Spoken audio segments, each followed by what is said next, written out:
की बतैयो गुरु बहिना हे हमरा ज्ञान भो गेलै।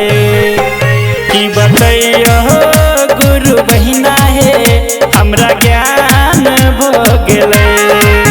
झारखंड शहर में कुशेश्वर बाजार में, झारखंड शहर में कुशेश्वर बाजार में जय जयकार भो गेलै।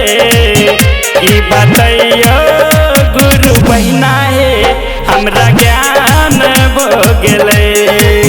की बतैयो गुरु भैया हो हमरा ज्ञान भो गेलै।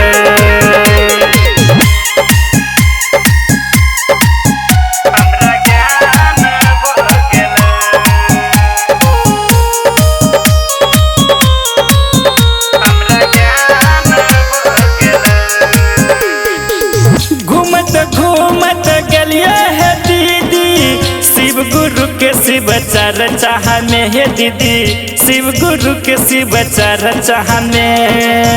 ओहे एलखिन एगो गुरु भैया दलखिन हमरा ज्ञान हे दीदी, भेलै हमरा ज्ञान ये।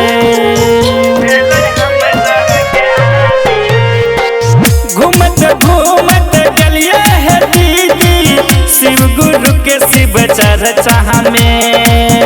ओहे एलखिन एगो गुरु भैया भेलै हमरा ज्ञान है। शिव चर्चा करलिए नाम घोषणा करलिए, शिव चर्चा करलिए नाम घोषणा करलिए जय जयकार भो गेलै। की बतैयो गुरु बहिना हे हमरा ज्ञान भो गेलै। की बतैयो गुरु भैया हो हमरा ज्ञान भो गेलै।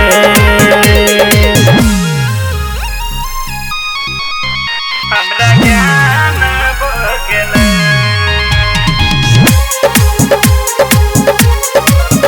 हमरा ज्ञान भो गेलै। पहला विधा में दाया हम मांगब, दूसरा में शिव चर्चा है दीदी, दूसरा में शिव चर्चा। तीसरा विधा में 108 बेर नमन प्रणाम करब हे दीदी, प्रणाम हमें करब।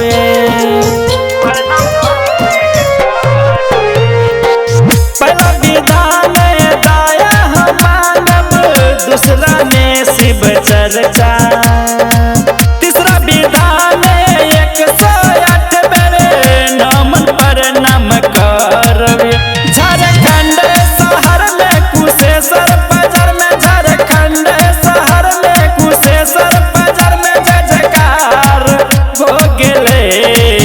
की बतैयो गुरु बहिना हे हमरा ज्ञान भो गेलै। की बतैयो गुरु भैया हो हमरा ज्ञान भो गेलै। रिकॉर्डिंग बाय जय श्री रिकॉर्डिंग स्टूडियो दरभंगा।